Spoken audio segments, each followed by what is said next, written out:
அனைவருக்கும் வணக்கம். மேசராசிக்காரர்களுக்கு அடுத்து வரக்கூடிய காலகட்டத்தில் எப்படிப்பட்ட ஒரு மாற்றம் ஏற்படும் அப்படிங்கிறத பற்றி முழுமையாக தெரிஞ்சுக்கலாம். இந்த வீடியோவை கடைசி வரைக்கும் ஸ்கிப் பண்ணாமல் பாருங்கள். இது வரைக்கும் நம்ம சேனலில் நீங்கள் இன்னும் சப்ஸ்கிரைப் பண்ணலைன்னா மறக்காமல் சப்ஸ்கிரைப் பண்ணிவிடுங்க.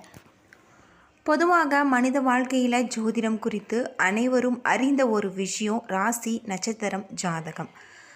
அது மட்டும் இல்லாமல் ஒரு குழந்தை பிறந்ததும் அதன் தேதி, நேரம், ராசி, நட்சத்திரம் குறித்து ஜாதகம் எழுதி விடுவாங்க. மொத்தம் 12 ராசிகள் இருக்குது. அதில் முதலாவதாக மீசம். மேச ராசியில் பிறந்திருக்கலாமா என்று பலரும் ஏங்குவாங்க. ஏன் அவ்வாறு ஆசையும் படுவாங்க. மேசராசியின் குணதிசயங்கள் என்ன, ஏன் எதை இவ்வளவு விரும்புகிறாங்க அப்படிங்கிறத பற்றி முழுமையாக தெரிஞ்சுக்கலாம். மேசராசிக்காரர்களுக்கு அடுத்து வரக்கூடிய காலகட்டம் எப்படிப்பட்ட ஒரு மாற்றத்தை தரும் அப்படிங்கிறத பற்றி முழுமையாக மேசராசிக்காரராக இருந்தால் மறக்காமல் கமெண்ட் பண்ணுங்கள். வாங்க வீடியோக்குள்ளே போகலாம். மேசராசிக்காரர்கள் இடம் நட்பு கொண்டால் பல விதமான புதிய அனுபவங்களை நம்முடைய வாழ்க்கையில் சந்திக்கலாம். இந்த ராசிக்காரர்கள் உடலில் பல ஆற்றல்கள் இருக்கிறது. ஆனால் இவர்கள் அவர்களின் சோம்பேறித்தனத்தால் வீணாக்குகிறாங்க. மேசராசிக்காரர்களுக்கு பிடிவாத குணம் அதிகம்.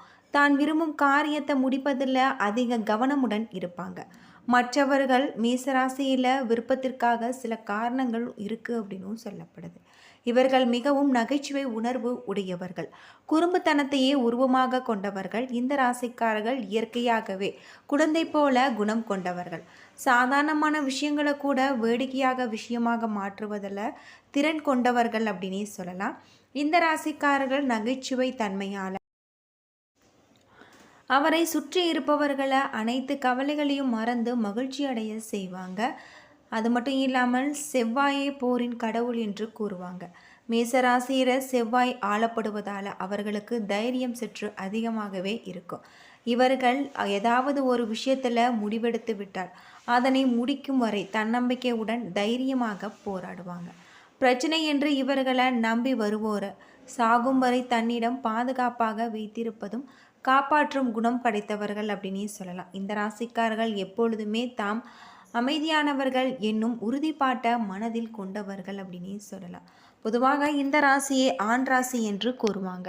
இவர்களுக்கு காதல் என்று வரும்போது பழைய காலத்து முறைப்படி தான் பழகுவாங்க. உதாரணமாக பெண்களை தெய்வமாக மதிப்பது, அவர்களுக்கு கஷ்டம் தராத வகையில் தன்னால் முடிந்த உதவிகளை செய்வது போன்றவற்றை பின்பற்றுவாங்க. இந்த ராசிக்கார பெண்கள் ஒரு ராணியை போல நடத்துவாங்க. அது மட்டும் இல்லாமல் பாசத்தை கூட ஒரு விதமான கோபமாக தான் வெளிப்படுத்துவாங்க அப்படின்னும் சொல்லப்படுது. அடுத்து வரக்கூடிய காலகட்டத்தில் இந்த ராசிக்காரர்களுக்கு எப்படிப்பட்ட ஒரு மாற்றம் ஏற்படும் அப்படிங்கிறத பற்றி முழுமையாக தெரிஞ்சுக்கலாம். பொதுவாக அரசு வகையில் செலவுகள் உங்களுக்கு உண்டாகலாம். உத்தியோகத்தில் பிரச்சனைகள் உருவாகி அது மட்டும் இல்லாமல் பின்பகுதியில் உங்களுக்கு தீர்வு கிடைக்கும். அது மட்டும் இல்லாமல் மாத ஆரம்பத்தில் கல்வியின் மேன்மை உண்டாகலாம். மாதத்தின் பிற்பகுதியில் படிப்பில் கவனம் செல்லாது. அது மட்டும் இல்லாமல் தாய்மாமனுடன் குறித்த வேறுபாடு உண்டாகும். பெண்களால் நன்மை உண்டாகும்.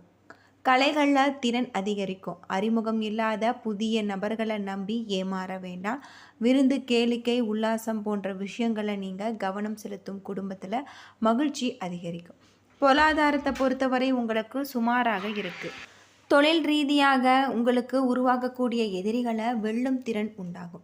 சகோதரர்களின் வகையில் பிரச்சனைகள் உருவாகலாம். நிலம், வீடு வகையில் முதலீடு செய்பவர்கள் அதனால் லாபம் தராது. அது மட்டும் இல்லாமல் உங்களுக்கு இந்த காலகட்டத்தில் முருகப்பெருமானை வழிபட்டு வருவதன் மூலம் உங்களுடைய வாழ்க்கையில் இருக்கக்கூடிய அனைத்து விதமான பிரச்சனைகளும் தீரும் அப்படின்னு சொல்லப்படுது.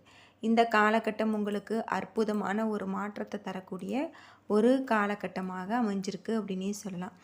ராம கிரகங்களின் முதல்வராக இருக்கக்கூடிய சூரியன் உங்களுடைய ராசிக்கு 12ஆம் இடத்துல இருக்கார். முயற்சியின் பலனாக தொழில் முன்னேற்றகரமாக நடக்கும். வியாபாரத்தை விரிவுபடுத்துவீங்க.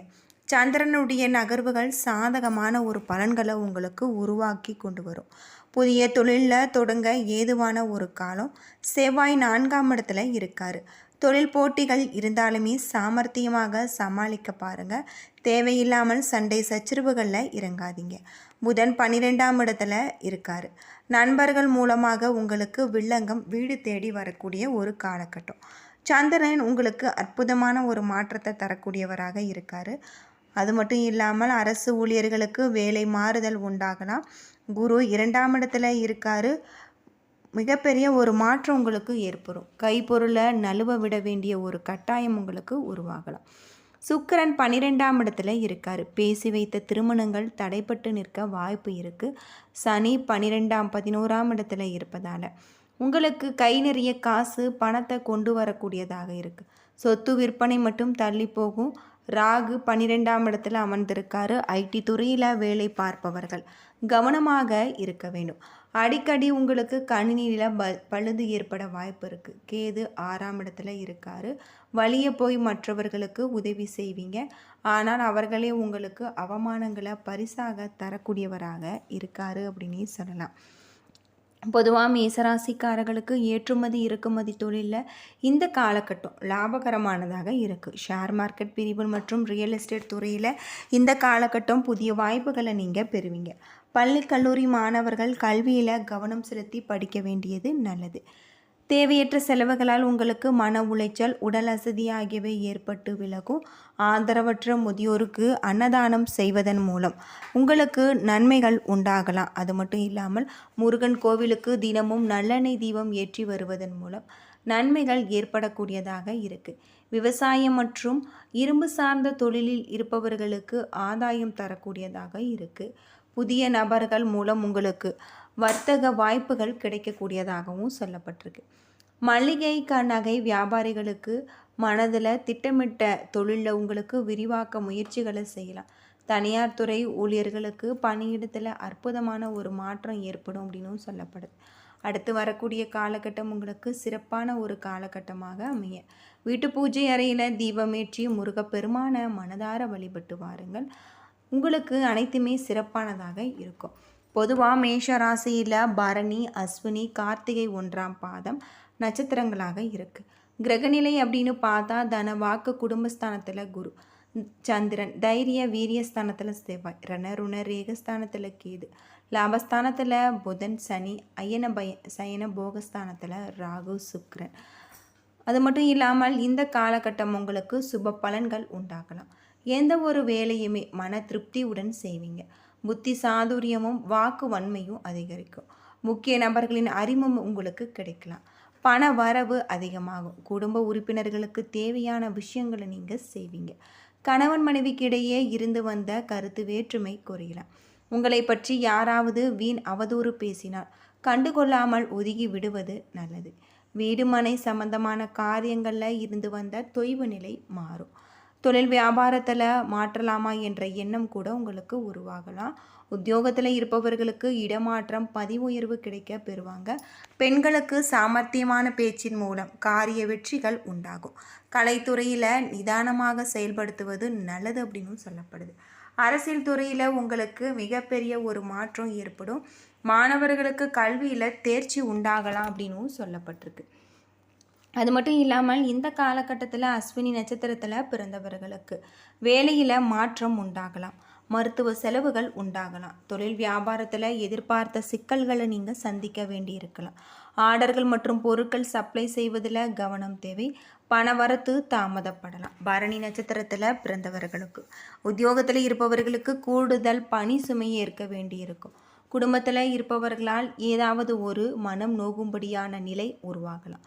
கணவன் மனைவிக்கு இடையே ஒருவருக்கொருவர் மனமிட்டு பேசி எடுக்கும் முடிவுகள் நன்மை தரும்.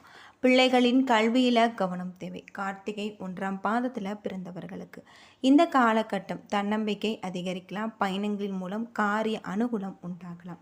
எச்சரிக்கையாக பேசுவது உங்களுக்கு நல்லது. எதிர்பார்த்த வெற்றி கிடைக்கும். காரிய தடை ஏற்படலாம். மனதில் ஏதாவது ஒரு குழப்பம் ஏற்பட்டு நீங்கும். பரிகாரமாக செவ்வாய்க்கிழமை அன்று அம்பாளுக்கு தீபம் ஏற்றி வணங்கி வாருங்கள். அனைத்துமே உங்களுக்கு சிறப்பானதாக இருக்குது அப்படின்னு சொல்லலாம். இனி நண்பர்களே, இந்த வீடியோ உங்களுக்கு பயனுள்ள தகவலை தந்திருக்கும்னு நினைக்கிறேன்.